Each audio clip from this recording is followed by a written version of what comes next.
नमस्कार दोस्तों, मैं आचार्य वसुधा हार्दिक अभिनंदन करती हूँ आप सभी का आपके अपने YouTube चैनल पर। दोस्तों, आज के वीडियो में हम बात करने वाले हैं कैसा रहेगा मिथुन राशि वाले जातकों के लिए जून 2022 का ये महीना। सबसे पहले बात कर लेते हैं कौन कौन से विशेष व्रत, पर्व और त्योहार इस महीने में आने वाले हैं। सबसे पहले 9 जून को गंगा दशहरा, 10 जून को निर्जला एकादशी का व्रत रखा जाएगा तथा तत्पश्चात 12 जून को प्रदोष का व्रत रखा जाएगा।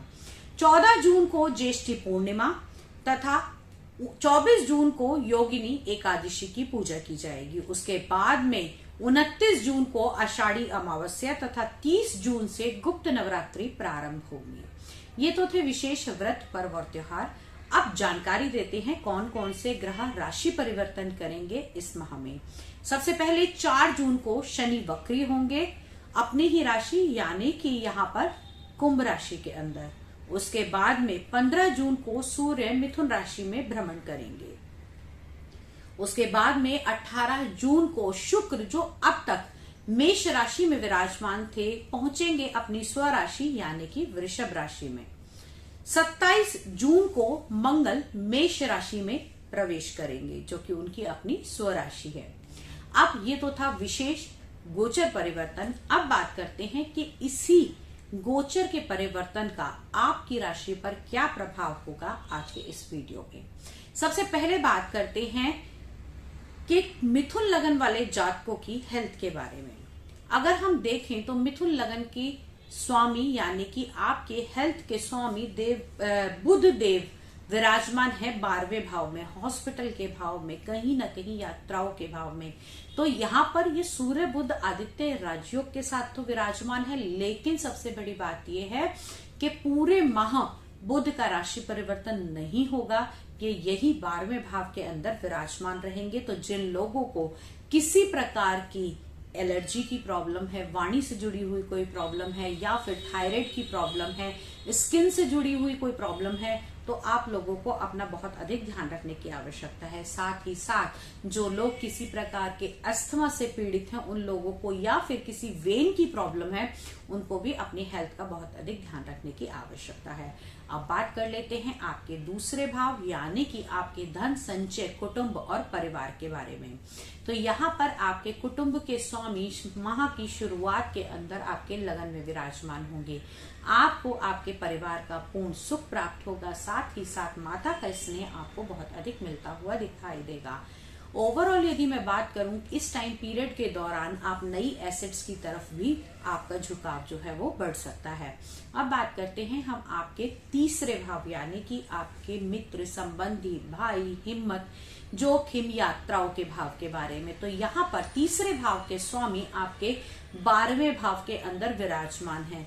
तो कहीं ना कहीं यहाँ पर आपके, जिसे हम कहते हैं बॉस से जुड़ी हुई समस्याएं आ सकती हैं, या फिर आपके फादर से जुड़ी हुई कोई समस्या। अगर आपको के फादर की हेल्थ का कोई इश्यू चल रहा था तो वो थोड़ा सा आपको देखकर चलना पड़ेगा, क्योंकि यहाँ पर आपके तीसरे भाव के स्वामी सूर्य देव हैं, जो कि सूर्य को हम पिता से भी आकलन करते हैं।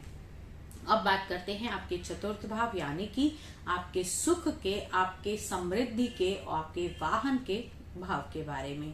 चतुर्थ भाव के स्वामी 12वें भाव के अंदर विराजमान है, तो कहीं ना कहीं छोटी मोटी दिक्कतें आपको हो सकती हैं। आपके सुखों में इतनी अधिक बढ़ोतरी नहीं होगी जितना आप एक्सपेक्ट कर रहे होंगे। साथ ही साथ इस समय में अगर कुछ नया वाहन या फिर नई जमीन लेने के बारे में आप सोच रहे थे तो अभी थोड़ा सा उसको अवॉइड करें, अभी टाइम एप्रोप्रिएट नहीं है। अब बात करते हैं आपके संतान की, आपकी शिक्षा की और कहीं ना कहीं आपकी जॉब से जुड़े हुए रिस्क फैक्टर की भी। तो आपके पंचम भाव के अंदर केतु देव विराजमान है, यानी कि यहाँ के आपके पंचम भाव के स्वामी कहीं ना कहीं 11वें भाव के अंदर आपकी इच्छा पूर्ति के भाव के अंदर जाकर विराजमान हो रखे हैं। तो यहाँ से आपकी संतान से जुड़ी हुई इच्छाओं की तो पूर्ति होगी, लेकिन आपको बहुत अधिक अपने संतान के साथ में टाइम स्पेंड करना पड़ेगा। साथ ही साथ पुराने लाभ मिल सकते हैं। जहां आपने सोचा हुआ था कि अब इस डील का कुछ नहीं हो सकता, या फिर अब यहाँ पर इस जॉब का कोई रिजल्ट नहीं आएगा, मेरा तो इंटरव्यू भी बहुत बेकार गया है, तो वहां से आपको चौंकाने वाली चीजें मिलेंगी और वहां से आपको रिजल्ट अच्छे मिलते हुए दिखाई देंगे। अब बात कर लेते हैं आप लोगों के छठे भाव यानी कि रोग, ऋण और शत्रु के भाव के बारे में। तो यहाँ पर रोग, ऋण, शत्रु के भाव के मालिक मंगल देव विराजमान है आपके कर्म के भाव में। तो कहीं ना कहीं आपके शत्रु कहाँ खड़े होंगे? आपके काम के स्थान पर, आपके व्यवसाय के स्थान पर। अनचाहे लोग जिनको आप बहुत अपना नियर डियर समझते थे, वो इस समय में आपके खिलाफ खड़े हो सकते हैं, लेकिन घबराने की आवश्यकता नहीं है। मंगल जैसे ही राशि परिवर्तन करेंगे और स्व राशि के आएंगे तो आप इन सब पर भारी हो जाएंगे। अब बात कर लेते हैं आपके सप्तम भाव यानी कि आपके जीवन साथी के, आपके प्रेम संबंधों के कन्वर्ट होने के बारे में। तो सप्तम भाव से जहां हम प्रेम संबंधों को पंचम भाव से देखते हैं, वहीं प्रेम संबंधों को शादी में परिवर्तित होते हुए हम सप्तम भाव से देखते हैं। तो सप्तम भाव का स्वामी स्व राशि का होकर अपने कर्म के स्थान पर है। जो लोग पार्टनरशिप में बिजनेस कर रहे हैं उनके लिए ये टाइम पीरियड बहुत अच्छा है। आपको इस टाइम पीरियड के दौरान, क्योंकि देखिए देवगुरु बृहस्पति आपके सप्तम भाव के स्वामी हंस राजयोग बना रहे हैं आपके कर्म भाव में जाकर, तो कहीं ना कहीं जॉब बहुत अच्छी लगेगी। यहाँ पर इनकम बढ़ती हुई दिखाई देगी, नए अप्रेजल मिल सकते हैं, इंक्रीमेंट हो सकता है, डेली इनकम बढ़ती हुई दिखाई देगी।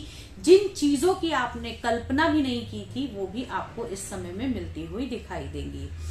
अब बात कर लेते हैं हम आप लोगों के भाग्य भाव के बारे में। आपके भाग्य भाव के स्वामी शनिदेव स्वयं ही आपके नवम भाव में विराजमान है और यहाँ पर 4 जून से शनि वक्री भी हो गए हैं। जब भी कोई ग्रह वक्री अवस्था में आता है तो उसके फल देने की क्षमताओं में बढ़ोतरी हो जाती है। तो यहाँ पर आपके भाग्य भाव के, क्योंकि कुछ लोग कहते हैं कि शनि दुख का कारक है, लेकिन मैं ये कहती हूँ शनि आपकी मेहनत के फल देने का कारक है।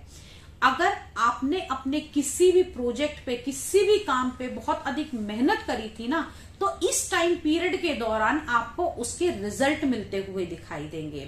साथ ही साथ अगर लेबर की कोई प्रॉब्लम आपको सता रही थी तो वो ठीक हो जाएगी। हाँ, जो लोग किसी प्रकार का, अब आपके कर्म के भाव के स्वामी जहां हम बात कर रहे थे देवगुरु बृहस्पति, तो गुरु और शनि दोनों ही आपकी कुंडली में आपको अच्छे रिजल्ट इस टाइम में देते हुए दिखाई देंगे, क्योंकि एक आपके त्रिकोण का स्वामी है और एक आपके केंद्र का स्वामी है। इन दोनों के मिले जुले असर आपको देखने को मिलेंगे। जो लोग खाने पीने का, कंसल्टेशन का, पूजा पाठ का, पेट्रोलियम का, माइंस का, पत्थरों का, अनाज का इत्यादि काम करते हैं, उन लोगों के लिए टाइम पीरियड बहुत ही शुभ रहेगा। इस समय में आपको क्या करना है? सबसे पहली बात, इस समय में आपको शनि की उपासना बिल्कुल नहीं छोड़नी है, क्योंकि यहाँ पर आप शनि के मंत्रों का जाप करेंगे, शनि की पूजा करेंगे। शनि के दान नहीं करने हैं आप लोगों ने, क्योंकि हम इस टाइम पीरियड के दौरान अपने लक को इन्हांस करना है। तो शनि की पूजा अर्चना, ध्यान, मनन और साथ ही साथ जितना अधिक हो सके उतना आपको लेबर क्लास की सेवा करनी है। अगर शनि की वजह से कोई ऐसी प्रॉब्लम आ भी रही थी आपको, तो वो यहाँ से सॉल्व होती हुई दिखाई देगी। ओवरऑल यदि मैं बात करूं तो टाइम पीरियड मिथुन राशि वाले जातकों के लिए बहुत अच्छा रहेगा। सिर्फ और सिर्फ जहां आपको थोड़ा संभलने की आवश्यकता है वो रहेगा आपके वाणी के भाव का, और साथ ही साथ यहाँ पर जिन लोगों को थायराइड की या स्किन की प्रॉब्लम है वो अपना थोड़ा ध्यान रख के चलेंगे।